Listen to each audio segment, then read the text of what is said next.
that we're now going to start the recording.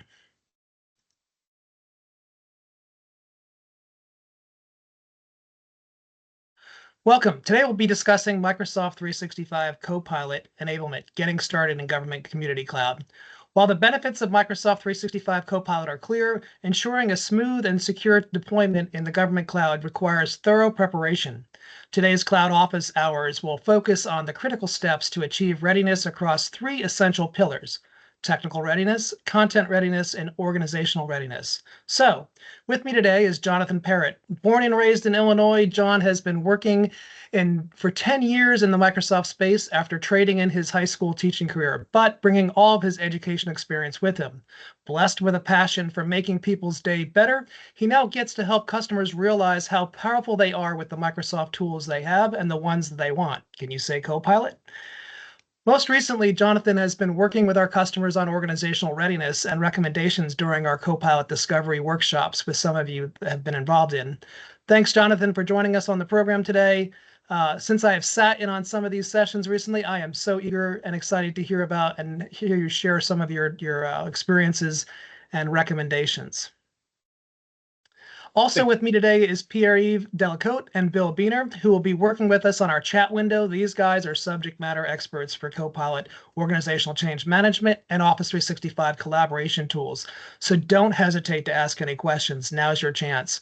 We have a full agenda, so let's go ahead and get started. As always, I like to do a quick poll at the beginning, so don't be shy. These are anonymous.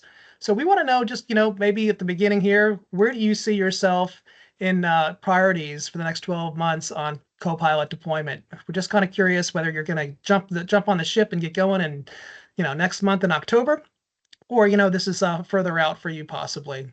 Most of you will probably think about piloting, I would assume, but we'll get back to the results at the end of the show.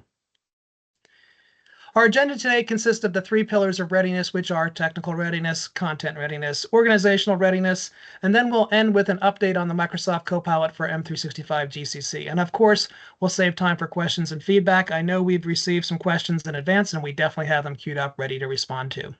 So thank you for sending them in advance. I just want to remind everyone that there are many Copilots, but today we will specifically be talking about Microsoft 365 Copilot because for those of you in the GCC, Microsoft 365 Copilot is finally being released. Yay! In October, the wait is over, sort of. Microsoft will be releasing Microsoft 365 Copilot in 2 waves, but more about that later. For now, let's talk about how we are going to get ready and start using Microsoft 365 Copilot in GCC. Microsoft 365 Copilot is the Copilot built right into your Office apps, and for GCC customers, this has not been available yet. So this is not the free Microsoft Copilot version that we're talking about today. This is the 365 Copilot that requires a license per user basis. I know we had some questions come in from the registration page about GCC High, and unfortunately, the best I can tell you is it's looking probably like summer 2025. There's rumors that it may be earlier, but as far as we can tell, what's public knowledge is summer 2025. Sorry, I don't have better news for you yet.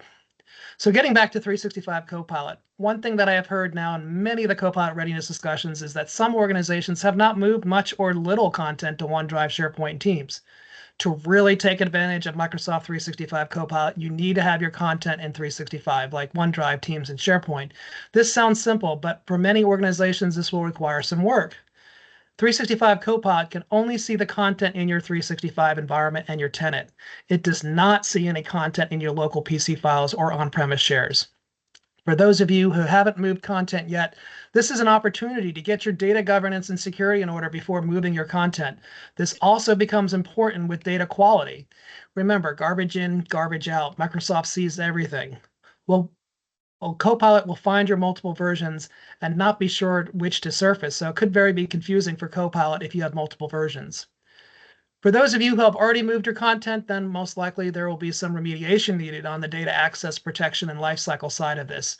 Regardless of where you are, this conversation today is for everyone getting ready for Microsoft Copilot. So let's talk about some of the technical challenges, concerns, and what the solutions are for them. Now, this slide is not specifically about Microsoft 365 Copilot, but any of the Copilots you may be working with. Again, there are things, honestly, people should have been thinking about all along with the adoption of 365. licensing in general, not just Copilot. These concerns were real before Copilot came into the picture. So first challenge, managing data security and privacy. For concerns, I'm not going to lie, there is going to be some work for security if you haven't done it yet. But the good news is there's Microsoft tooling in place to help you with your enforcement and operationalizing of the security tools, as well as the ability to scope just what content you want Copilot to search. So that's some new information. We'll get into that a little bit later. Next challenge is infrastructure. Think of this as readiness. Are your files in the cloud? Are you getting monthly updates? Do you have enough storage if you're going to move your content to the cloud to take advantage of Copilot? Of course, the solution to this is make sure you know what is needed and make a plan. We will go over the prerequisites in a second. Third challenge, accuracy and reliability of the outputs of Copilot. Again, garbage in, garbage out. We will talk about this more in the next few slides, but data lifecycle plays a huge part in this, and of course, user training. Users need to stop making multiple versions of documents and sending attachments. So I know that's easier said than done. We're all guilty of it, but we really need to get there and start working on training to help and educate our users why that's more important when using Copilot. So let's start with the 3 Copilot pillars of successful enablement. And that is our theme today. Where are you on your journey to launch Copilot for M365? To have a successful Copilot enablement, it's important to focus on 3 main pillars. Again, we're talking about technical readiness, content readiness, and organizational readiness. Second, content readiness, where the organization makes sure they have relevant, up-to-date data and information for Copilot to work with. Finally, organizational readiness, where employees and teams are prepared for the changes that come with the Copilot adoption through training and communications. Technical readiness, ensuring infrastructure and IT systems are prepared for Copilot integration, having relevant up-to-date information in the Copilot to work with, and of course, preparing your employees. So that's really it in a summary. Let's get into some more details and we'll break this down for you. But first, let's talk about prerequisites. Of course, you need to have Office 365 or M365 licensing. And of course, the permissions are based on your Entra ID. So obviously that's going to be a prerequisite. You need to plan to migrate your home folders to OneDrive. Microsoft 365 Copilot relies heavily on OneDrive for Business for centralized data access, collaboration, search, retrieval, security and compliance, and semantic indexing. Online and desktop access to Word and Excel and PowerPoint, very obvious. And then really important is current and monthly enterprise channel, not semi-annual enterprise channel. You really want to be on the latest and greatest if you're going to take advantage of these Copilot features and functionalities. And then lastly, new Outlook for Windows, new Teams. Obviously, there should be nobody really using the old Teams anymore for best user experience and full functionality. Let's dig deeper in just a few one slide here on what the difference is. So Copilot can be used in either old Outlook or new Outlook. This requirement for the new Outlook is to maximize the Copilot license, ensuring that all features and functionality are available to use when the license is assigned. Microsoft 365 Copilot features and functionalities are developed for the new Outlook client first, and then released to the current update channel, and then to the monthly update channel. Then the features are developed for classic Outlook and released to the current channel and then the monthly update channel. There could be 3, 6, 9-month gap between the new Outlook and the classic Outlook releases for Copilot. Having 2 versions of Outlook is not ideal for anybody, and it's going to be tough to support from a training perspective because the differences in the user interface side is between new and old is going to be hard for them to understand because there's not going to be feature parity. So this slide just kind of points out some of the differences. I would definitely recommend moving to the new Outlook. Obviously, that alone is a huge change, not even talking about Copilot, but the new Outlook obviously has a definite look and feel difference, and training is definitely going to be needed for all the capabilities in the new Outlook client. So now let's switch to what Copilot enablement is. When you break it all down, those 3 pillars, the technical is all about security and access, data access, protection, lifecycle, so technical controls. Content readiness is all about permission access and lifecycle management. And have you gone out and actually remediated based on your data access, protection, and lifecycle? We'll put a pause here on organizational readiness until Jonathan takes over after I'm done talking about these first 2 pillars. Couple of ground rules to remind everyone how Copilot works. As you know, protecting your tenant is a team effort, and it's a shared responsibility. Microsoft has a role, your tenant admins have a role, and you as a user have a role. When it comes to privacy controls, the good news is Microsoft Copilot offers inherent data protections like access control, Copilot ensures that data is never returned to a user used by an LLM if the user lacks access to that data. Sensitivity awareness. Copilot respects sensitivity labels applied to Copilot can only get access to the content you give it access to. More about this on a future slide. With that said, there's still a need for admins and end users to do some work. Admins need to understand the crucial role they play in securing Copilot data. You don't just turn it on. For configuration, admins can limit the scope of what Copilot sees. Admins can configure sensitivity labels, retention labels, and communication compliance settings within Purview to align with organizational requirements. For monitoring, admins need to regularly monitor Copilot interactions, audit logs, content searches to identify any anomalies or policy violations. Finally, for end users, training is obviously key. You need to educate users on sensitivity labels and best practices for handling sensitive data in Copilot and actually using the Copilot tool along with prompting. Now let's talk data security. Copilot data is protected with tenant controls and permission models. The permissions model within your Microsoft tenant can help you ensure data won't unintentionally leak between users, groups, or tenants. Microsoft Copilot presents only data that each individual can access using underlying controls for data access used in other Microsoft services. Semantic index honors the user identity-based access boundaries, so that grounding process only accesses the content that the current user is authorized to access. Copilot complies with data labeling and protection rules you have applied on your documents, in emails, and using Microsoft Information Protection. So just a quick review on what should be in your organization's governance and best practices today. Everything we're talking about here should have already been done, and Copilot is just making it more important. You should be controlling data access, data protection, and data lifecycle. Quick raise of hands, you don't have to do it this, who remembers Delve when it came out early on, right? I think we got our first taste of Copilot readiness when we first saw Delve surfacing up content that we should not have had access to possibly. What happened next? Organizations hopefully started talking about governance and default settings and who should have the rights to share content. Well, those best practices are still there today and more important than ever. Hopefully, training and documentation is also available for users to know the rules of working in Office 365. Data protection equates to, do I already identify and protect my most sensitive content? Data lifecycle equates to retention. Is your content or sites no longer needed, out of date? Is anybody paying attention to the content? Things like orphan sites. Now let's talk about what should be in your governance. Here we look at the controls to enforce your governance and what tools are available on your licenses. The gray are Microsoft 365 E3 or G3. The light blue is M365 E3 G5, and the darker blue can be added for things like SharePoint Advanced Management, SharePoint Premium, things like that. I think this is a great slide to show you what tools are available in your current licenses that you have available to yourself, as well as what could possibly be available with SharePoint Advanced Management. We'll talk more about these tools in a couple slides. So what are we talking about here is information protection. And Microsoft has tools to help you detect the data you have. Microsoft calls them sensitive information types. And they could be things like social security numbers, credit cards, and there's over 300 sensitivity types out of the box that you can actually customize. And all of this can be used for identifying and detecting what you already have through Content Explorer. And this is the first step in protecting your environment. Once you know what's out there, then you need to remediate it by protecting it. And that's where sensitivity labels come in.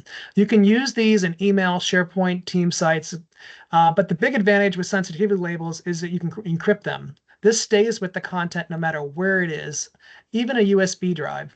Note, labeling files is the actual true lowest level of granular control you can do. So for data access, data protection, lifecycle discovery in the tenant, you should review M365 groups and team settings, design access reviews for your sites, plan Microsoft 365 groups and teams creation and expiration policies, plan for design container labeling. You can actually label an entire container. Identify oversharing and usage of security groups in SharePoint sites, and plan for Microsoft Purview information protection as a baseline. So now let's talk about content readiness strategies, like using data lifecycle management, which is all about how long you keep something and when you delete it, right? So contrary to what some believe, storage is not unlimited. and all the data that you're holding on to uh, could present a risk or a liability. So why should you keep it? It's going to make more things for Copilot to look for. So what we want to talk about now is how do you manage it and how do you get rid of them or keep them and protect them, right? So retention policies can be put on email, SharePoint, OneDrive, but you also need to think about them for Teams because it's still there for Copilot to find. Implement things like implementing an organizational asset may be really helpful for people to use standardized templates and forms and things like that, especially around PowerPoint presentations and standard document forms. Consider consolidating multiple versions. Stop sending attachments, right? I mean, think about how Copilot's going to be confused with all the versioning that you have with all the different versions of documents you have if you're not using links and things like that. So you only have one authoritative source. So for data retention policies, implement processes for auditing and managing stale or inactive data to ensure consistent compliance with organizational requirements. Next, let's talk about permissions and access. So when talking about permission, I think where I am oversharing, you should swap out the everything except external users claim for Microsoft groups. Then turn the claim off at the tenant level. That's a scary thing to do because Microsoft's going to give it to everybody who searches for that content. So you should also substitute the everything claim or everyone claim, I'm sorry, for Microsoft groups. That's a much better solution using Microsoft groups. Then proceed to possibly deactivate it at the tenant level. You should implement sensitivity labels like we've been talking about at the container level. You can do this on team sites, groups, and SharePoint sites. When launching Microsoft 365 Copilot in tenant, some of you may know that it's not an all or nothing decision. You don't have to open up all your content to it. You can slowly turn it on for specific users and content. You can actually lock it down to just OneDrive or even specific libraries for specific people. In all cases, this is a much more controlled and recommended way to turn on Microsoft Copilot. Plan for restricted SharePoint search and restricted content discoverability by having curated allow lists. Please note, though, that there is a limit of 100 sites that can be in a list. Now, they can be inherited. So if you have like a hub site, all the sites underneath there are all considered one list, one site. So it's very scalable. But it's a great way to restrict content. You can restrict SharePoint search, allows you to disable organizational wild search and restrict both enterprise search and Copilot experiences to a curated set of SharePoint sites of your choice. So lots of ways to really hone in on and only surface the content that you want to surface with Copilot for the specific users that need it. Now that we've done with all the technical and content readiness, I want to turn this over to Jonathan to talk about strategies for organizational readiness. Jonathan, it's all yours. Thank you so much, Ken. So to start off with, let's talk about where your mind needs to be when you start this, because we've talked a lot about the technical requirements, but it's the people using this tool that are going to become the most important advocates for it. And we want to make sure that we have them prepared for this step so that when we distribute this tool, everyone finds engagement and usage out of it. So as you begin, some great places to start is start to assess. Understanding who are going to be the stakeholders, who are the types of people that are going to use this and being able to put them into personas, and then understanding how users are going to use it. This is going to be a tool with wide-ranging skills and differing abilities. So understanding that the way that one group is going to use it is going to be different than another person, and even down to the fact that one worker who's in the same department might use it a completely different way than another is something that's going to take a lot of time to wrap your head around. But the more that you build that relationship with Copilot, the more you're going to be able to see that. Once you have an understanding of where you're really going to be starting and where the advantages are, we can start talking about the Copilot adoption plan, because this is going to be some steps that are going to start making people feel comfortable with this tool coming into their lives. You can start training on what AI truly is and removing some of that mystifying allure that this new technology has. You can start showing how actual Copilot works specifically and how it works not only as a group, but in the individual applications that are coming. That's going to give you the chance to create use cases and have hands-on capabilities that you can start sharing with other people. And once they see that, they're going to come up with new use cases on their own. It's going to start creating a network of people that are trying things out with this tool, because as time goes on, people will understand how expansive you really are with this Copilot. And an important part of that is to always make sure that as this grows and grows, you have measurable plans, a way to make sure that people are using the tool, how they're using the tool, and how you can help others increase their usage of the tool to get that maximum return on your investment. The best place to start once you have that adoption plan is to make sure it works. And of course, that comes with a pilot, which I can see that many of you are ready to go with that piloting plan.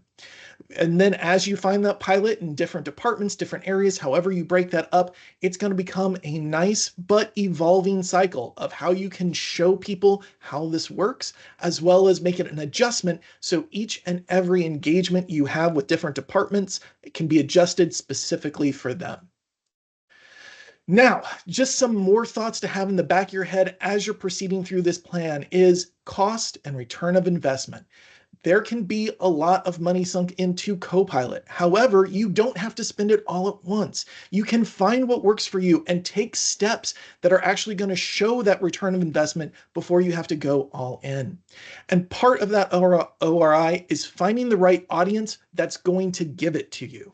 That means you can find the departments that are going to be able to utilize this tool the most and make sure that as you invest in them, that investment is returned to you in better work, higher quality work, and more efficiency. Now, when you have that audience, you need to make sure that they have some mindsets ahead of them, such as usability and data quality with permissions. Finding the ability to actually bring Copilot into your day-to-day work is vitally important. But if you don't have the data quality that Copilot can pull from and the permission level to allow people to access the documents they need and keep them away from the documents they don't, Copilot could possibly suffer from that. So we want to make sure that while we've talked about all of these best practices that you're going to engage in, making sure that people understand these best practices and are following them are going to become more important than ever, because it's going to determine the quality that we get back. And once we start getting that great quality, use cases are going to pop up more and more because people can start to build that trust relationship with the tool. And as time goes on, we're going to see at first there's going to be some confusion. There's going to be some deception that comes from Copilot as we figure these out. But that relationship that we're building with the use cases, with giving people the quality data they need, can help eliminate that quickly and easily. And finally, making sure that we talk about how to use the tool, because the ethics behind AI are continually growing, and they might be unique to how you work within your field. So making sure that people understand that these ethics are something that you need to follow. It needs to be a personal choice on how you use this tool efficiently, needs to be spread as well. Once you have all of these thoughts in your head and how you're going to approach this, we need to take a step back and see a bird's eye view of step by step how you can implement this plan. So as an organizational change management process, we suggest, of course, making a scope analysis, going ahead and figuring out where you want to start with this information, how deep you can dig into it, and where it's going to work the best. And that's what we talked about a little bit of my slides at the beginning. Then you're going to want to do the best thing possible for you, and that is engage your users through interviews, through surveys, through focus groups, because these are the people that are actually going to be using the tool. And this is going to be a tool like they have never used before. We're going to need to know what is scary to them, what they're excited about, and then be able to leverage that into recommendations that can then finally bring bot to a vision, an idea of where we're going, how we're going to implement this, and that leads to our pilot. That's where we collect our small group of people that are going to be our test bed and see the benefits. Now, through that pilot, you are going to learn so much, and that's going to help you make a governance plan of how this needs to be used. Basically, as the old adage says, a battle plan only survives until contact with the enemy. And once people are actually using the tool, you're going to be able to make those governance plans a lot easier because you're going to have real world feedback and data. But this pilot bed is also going to be more beneficial than just that feedback of information, because it could help start identifying champions, people who don't just use this tool, but are finding passion in using this tool. And with those people, you can create a champions program that can go out and spread the good word so that other people can get just as excited about this tool. Then comes our next steps of just the refinement process, the generalization where we share this with more people, then begin to measure how everyone is using it through that step-by-step process, which finally is going to lead you to people talking great about how this tool is, making sure that other people are using it, they're finding new ways of using it, and because this is going to be a tool that is going to constantly evolve and find new work and new ways to help you work, this is going to be an important part of that process. You want people to speak about this tool because it's going to change people. Now, getting people prepared for this is going to take training, and there are definitely challenges that come along with that. First of all, fostering users to actually use the tool is going to be your first biggest hurdle because they've already gotten a way they do their work. And this is at first going to feel like that one more thing approach that we are always worried about. We want to make sure that that is not the case. We want to make sure that these new tools are going to be invested into their day-to-day work to help improve the amount of work they're able to do. Some of the ways that our Evolve 365 program has helped to do that is to find scenario-based learning paths, which we'll talk a little bit down the road, hackathon or promptathons, events that you can throw where people can bring their own ideas, where they can not only be praised for what they've discovered, but share that information with others and allow them to succeed as well. And then, of course, focusing on persona-based training, making sure that you're finding the different types of people that are out there and providing them that bespoke experience they need to succeed. Now, you're also going to want to make sure that as users start jumping in, that their interactions are going to be in compliance and are going to actually be using this tool efficiently. With that, we want to go ahead and make sure that they learn the art of the prompt, that they're understanding that what they can do with this tool, what the company wants them to do with this tool, as well as making sure that they're falling in that line of ethics we were talking about as well. Finally, one of the best challenges of this tool is trying to keep up with it. Just like as we jumped from the on-prem Microsoft experience to now the online experience, whenever new features are available, we don't have to wait until some big reveal. And then, of course, a huge package comes where we have to learn all new tools. The new features coming will just be integrated in with us as they're available. So it's not just getting people to use the tool, but having people understand that they have a chance to continually learn and evolve with the tool and help it become better, and then at the same time become better with it. Now, some strategies that we want to go ahead and highly recommend is onboarding and continuous learning when it comes to Copilot. As people come into your organization, this can be a highlighted tool that you share with them. You can say, hey, coming right out the gate, Copilot is going to be available for you. And as people in universities going through school right now are already getting exposure to the AI platform, this is a great way to say, hey, we are going to be able to adapt to the way that you've been training before. But also taking your current users and making sure they have the opportunity to gain new skills and keep up with the ever-changing tool. One of the ways that we do that is through that continuous feedback loop. That way you can find that improvement you need based on the people that are actually using the tool. But sometimes there's just numbers we need to see where the advantages are. And in the background, having Copilot dashboards are going to allow you to see the data in real time, the graphs and charts that are going to be able to direct you to make this tool readily available and easier to manage across the board. But again, getting back to training, having those comprehensive training programs and role-based training is truly the gem of making sure people understand how to use this tool. And again, going back to some things I was saying before, our Evolve 365 program has been trying to figure out the best ways to approach this. They've been creating customizable governance training videos, persona-based learning, doing the promptathons, as I was talking about before, and basically having those open-ended sessions where people can come in and speak to experts, as well as having a champions program where the experts are actually people within their organizations that they can communicate with and see. Now, to begin with, to get you started out, some suggested training sessions we'd absolutely say that you should try is educating on Copilot across the board when it comes to all of our Microsoft tools. Microsoft has put this into each and every program, it seems, and if it's not there, it's coming soon. And so understanding the differences between how the Word Copilot can interact with how you do your job, as well as the Excel and PowerPoint, the different skills they have, and the ways that they can help specifically with these programs that we've known for such a long time is going to be some of the first revolutionary change that most people are going to see. Now, another great case for education is Copilot for Edge, for the browsers that most of your organizations are using. Just understanding how it can help them navigate that digital space can be vitally important for getting information and making sure that large-scale information is condensed down into more digestible bits and in a way that people find more pleasing to their way of learning. Once we start having this broad scale is when we can start focusing on the important steps of making them better users of Copilot.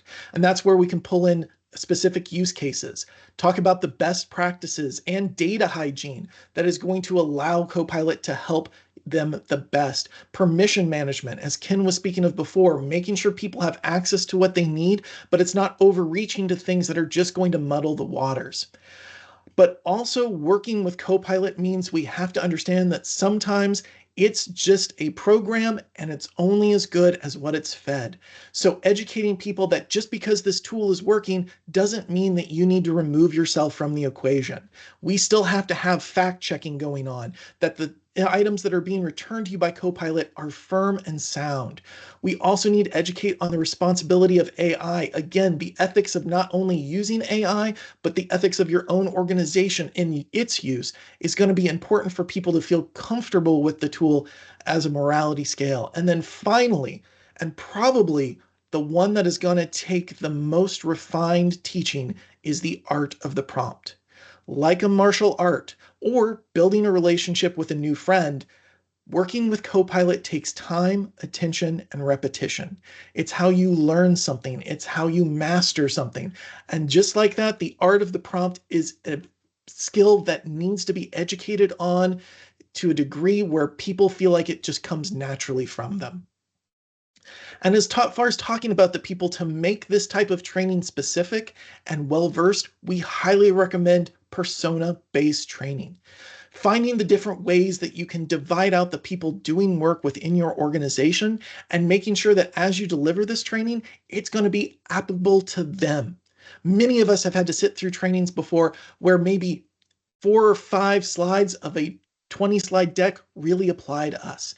Being able to take a stop and say, I'm going to give you training where everything you're going to hear is going to be somehow related to you, empowers people to be more engaged, more involved. So if you can go ahead and find those past experiences that matter to you and matter to the people working in the organization, being able to couple them into groups and deliver package training that is going to be beneficial to everyone involved, the amount of goodwill and the amount of interest is only going to rise.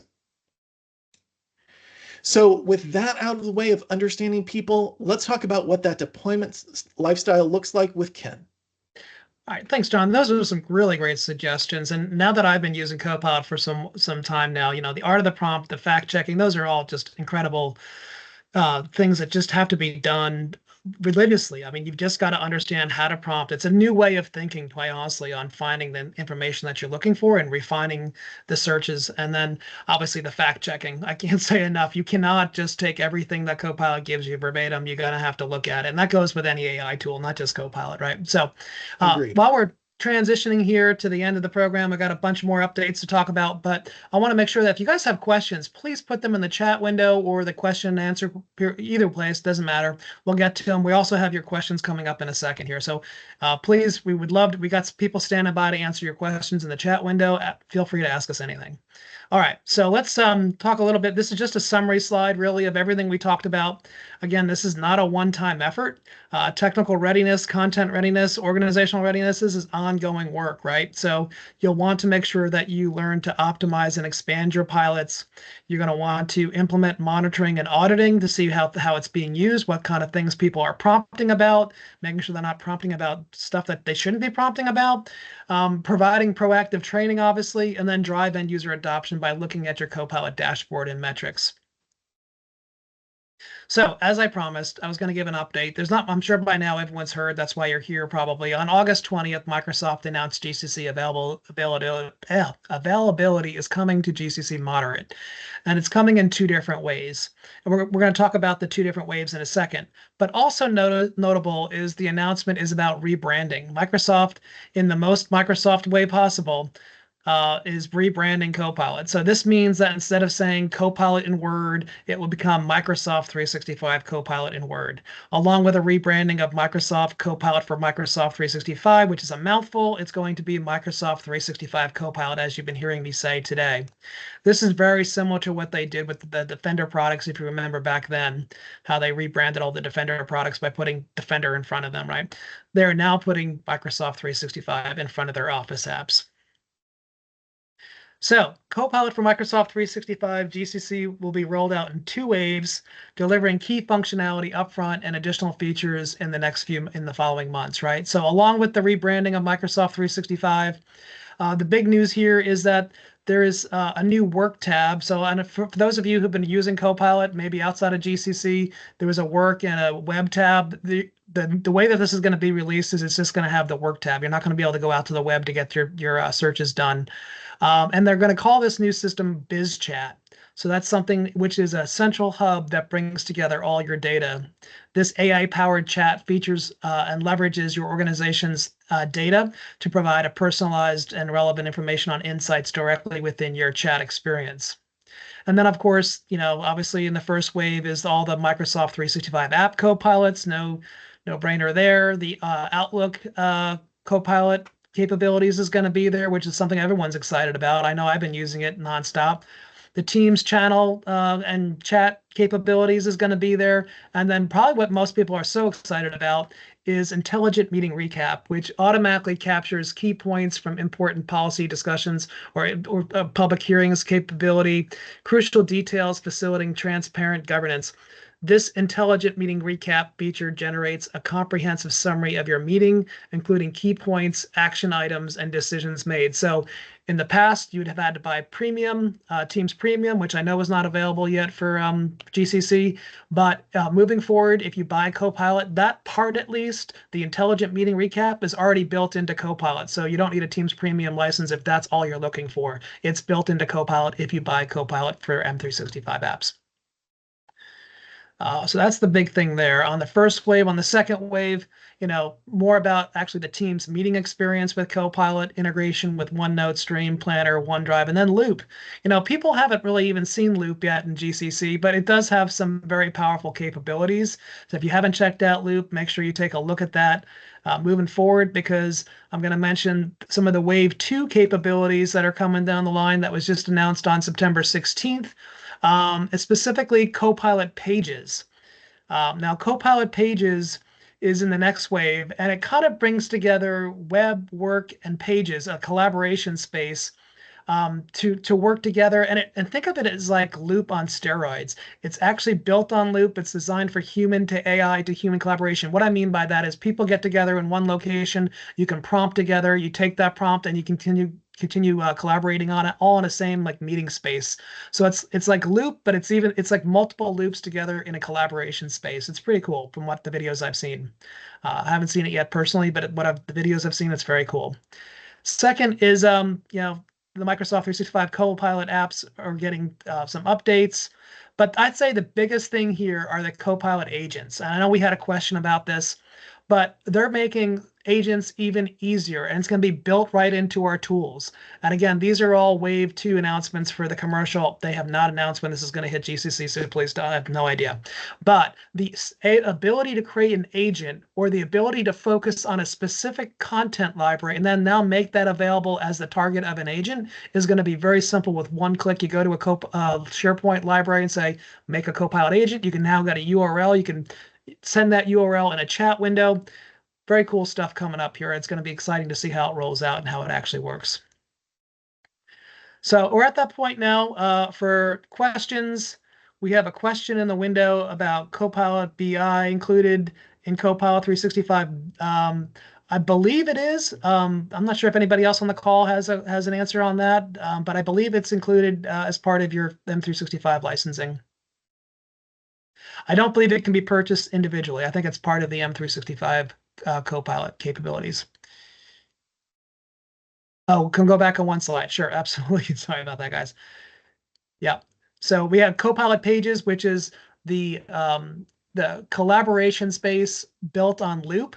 And there's going to be some things to be aware of there from an admin standpoint. So if you want to do a Google search on, what's coming and with Loop and Copilot Pages about, how to control that, who can access that, and how that's going to work, that might be something admins might want to look at. I know if I was an admin, I'd want to take a look at that, see what it does and how it's going to be rolled out. I think it's on by default, if I remember correctly. But again, the other big thing here is those Copilot agents getting so much simpler to roll out. I think I got the answer here. But they'll be linkable in the actual, when we send this out to you all after the session's over. All right, so we had some questions. I think we've answered the question over and over again about when is it coming to GCC High. GCC High is not slated for until, well, at least publicly, not until summer 2025. There's rumors that it may be sooner. We haven't seen anything specific about it coming sooner than that, but it's never rule it out, right? Microsoft tries to speed up things. So the other question we had is the government cloud CGIS compliant? Well, the short answer is the actual Microsoft capability in the government cloud is CGIS compliant as far as the work that Microsoft has done to make it compliant. But obviously that's a shared responsibility. And obviously you have a part to play in that as well. So obviously you've got to put controls in place to make that compliant as well, working hand in hand as a shared responsibility. I'll let the folks answering the questions in the chat window. We'll get to them in a second. If they don't answer them, we'll try to answer them here on the call. Understanding impact on a federated environment. I thought this was a really great question. So the question is what if I'm using Copilot and I'm federated with another tenant? Well, please remember that Copilot is implemented in tenant isolation, which means that each tenant's data is logically separated from the others, ensuring that one's organization data is not accessible by another. Even though you may be given access through guest capabilities, as far as the indexing and the searching capabilities, Copilot is not going to work across your own tenant boundary. That's the simple answer there.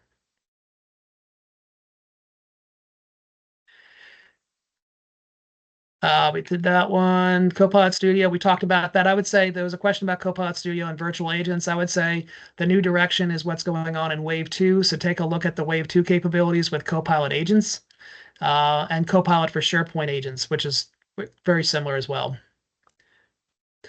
Question about, I want to get started, but I'm worried that all my content and security is not ready and it's going to take forever to get started. Well, we talked about restricted SharePoint search and restricted content discoverability. So again, you can limit the focus of what Copilot points to. You can focus on a OneDrive, you can focus on a specific content library, and you have a limit of up to 100 sites. But again, remember those are inheritable. So if it's a hub site with lots of sites underneath it, you're good to go and that counts as one. Let's see, any other questions that came in advance? No, I think we answered all the questions in advance.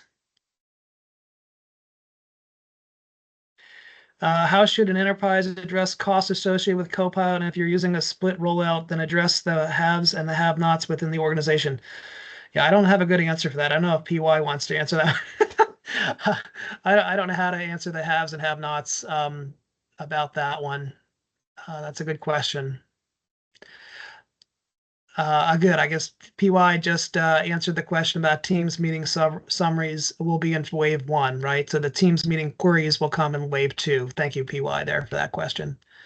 Ken, do you mind if I take a shot at the Please. enterprise question? Yeah, that's a great one. Yeah, go ahead, John. Please do. Absolutely. So, of course, if you're going to need to do a split rollout, there will be those that feel like they are being left out of something new. And that's, FOMO is a real thing that we have to address.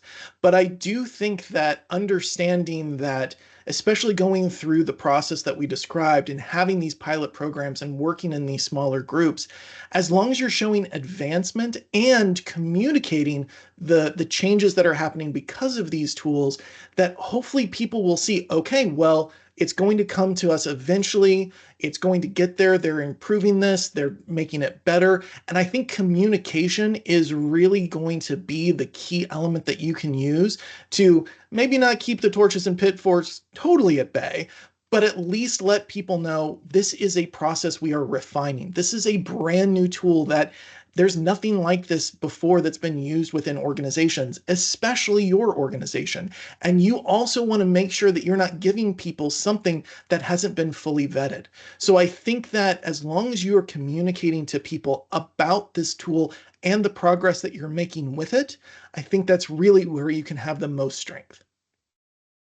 Awesome. And John, just want to add that Microsoft is going to release two interesting tools. One is to calculate the return on investment of Copilot based on what people are doing with Copilot and based on some data that you're going to provide, like the average salary. But also there's a nice tool that is going to come, not even for non-Copilot customers, which will tell you based on how people are using Microsoft 365, who are the people going to benefit Copilot the most. So you can segment that way. You can segment who should have Copilot because they're creating a lot of content, because they're attending a lot of meetings, because we don't know all the indicators that Microsoft is going to surface, but they're going to provide this tool for you to help you figure out, who should have Copilot at least first. And that's going to be very helpful.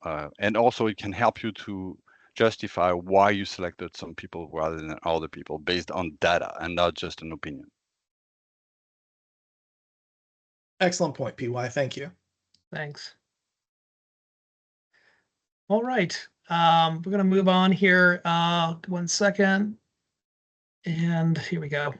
So at Planet, we want to help you no matter where you are in your journey. We can customize our standard offerings to meet your needs.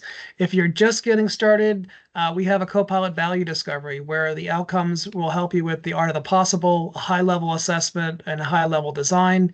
If you're further along but need some help around technical content readiness, then our data and content security engagement is something to consider. We work with you to make sure that you have a solid and secure deployment plan and actually run some scripts in your tenant to look for oversharing in areas that need to be remediated. And then finally, our enablement engagement includes a comprehensive approach for the deployment of Copilot encompassing discovery, design, enablement phases, everything we've already talked about. And it also covers everything you need to get up and running in your environment. This not only covers the technical and content readiness, but also covers the organizational change management impacts to your organizations and end users. We also can do a pilot, obviously. If you need some help or have some questions after this session, feel free to click on this form and we can get back with you on, whatever the area you need help with. Is it technical content or readiness, organizational readiness? Happy and here to help you with that. Where are you in your corporate Copilot journey? Kind of curious if you've gotten started with some technical readiness, some content readiness, some organizational readiness, or you're complete and ready to launch. We'd just love to see that. Looking at the results from the previous poll that we did, again, these are all anonymous. It looks like some people are going to be hanging back and seeing what happens, but we've got about 60% of people ready to start working on this in the next 3 to 12 months. And then the rest of the folks, 37%, are basically going to hang back after 12 months. So that's kind of interesting to see those results. But would love to see what your thoughts are on this poll here, where you are in your journey. Have you started working on? And I would hope to see that some of you have done your technical and content because, these are things that should have already hopefully been included in your governance plan already. We have done this is now our fifth or fourth webinar on Copilot. So if you missed the first 3 earlier this year, I would definitely encourage you to go back and look at some of these. We've written blogs and have the webinars recorded. So navigating Copilot, securing Copilot, mastering prompt engineering. These are all great sessions to get familiar with and take the next steps. We've also included some helpful links here for you all on Copilot and getting ready. So definitely take a look at those. If you haven't joined our You Already Own It program, obviously we would love to be your cloud advisor moving forward, and we would love for you to take advantage of these benefits. There's something there for everybody.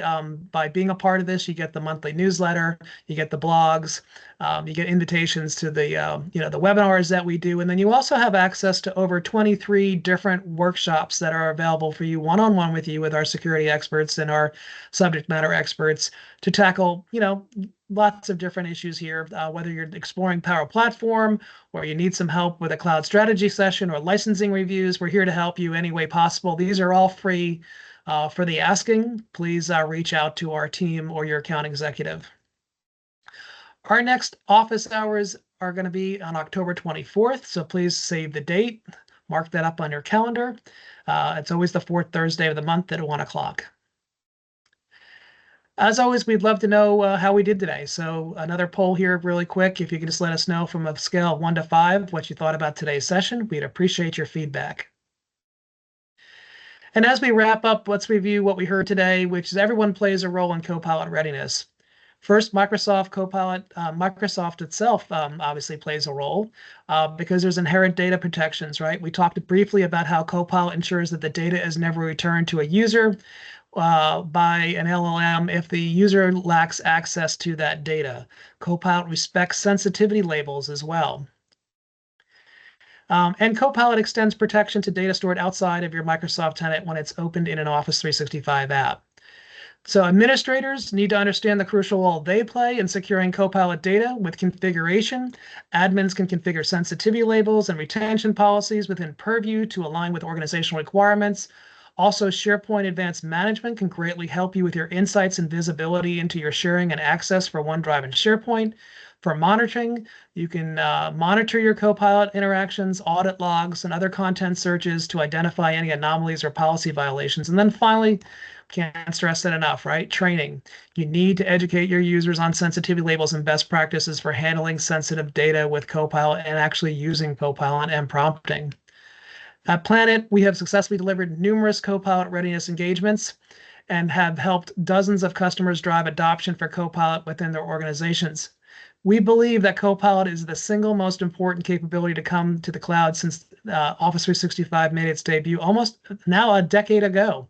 And if you're ready to take the next step and want to talk readiness, enablement, or training for Copilot, we're here to help you as a Jumpstart partner for Copilot and as a Microsoft AI partner.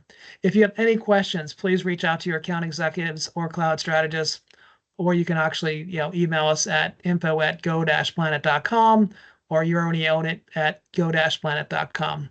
That's a wrap. I'm going to hang on for 1 second, see if there's any other questions in the window here. Let's see here. Looks like our folks did a good job answering the questions in the window. It looks like all the questions have been answered. Yes, we are a Microsoft partner, as I just mentioned. I think I just answered that. So awesome question. And we are Jumpstart certified for Copilot as well as AI certified with Microsoft. Thanks for joining us today on the call today. I'm going to sit around for a few more minutes on the call. If anybody wants to come off mute or wants to ask any more questions, Jonathan and I and the other, PY and Bill will sit around for the next 3 minutes and hang out. If you have questions you want to ask us personally, we'll be here for you. Thank you all for joining us. And on behalf of Jonathan, PY, Bill Beener, Planet, and myself, we hope to see you next October the 24th. And hopefully you make it through the storms if you're in the path of the hurricane, which looks like it's coming up soon. So see you on the 24th.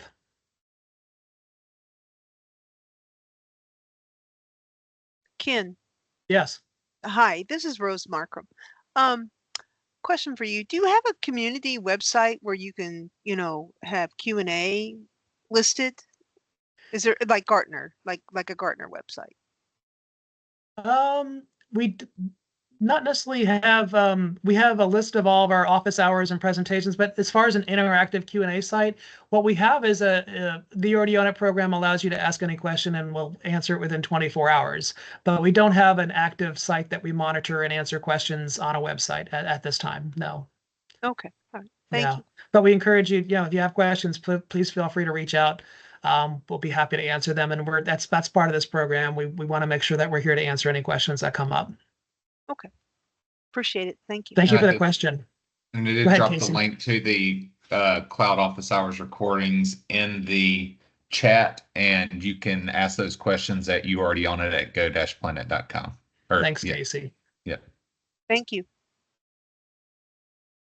Thank you. Yeah, Casey, if you want to just remind folks, they'll get a recording link or tell them what they're going to get as a follow-up. There's a question about, we'll be sending out the link of the recording. Yep, absolutely. Later today, you will receive an email with a copy of the deck that we reviewed, as well as a link to the recording. Thank you. Mm-hmm. Mm-hmm.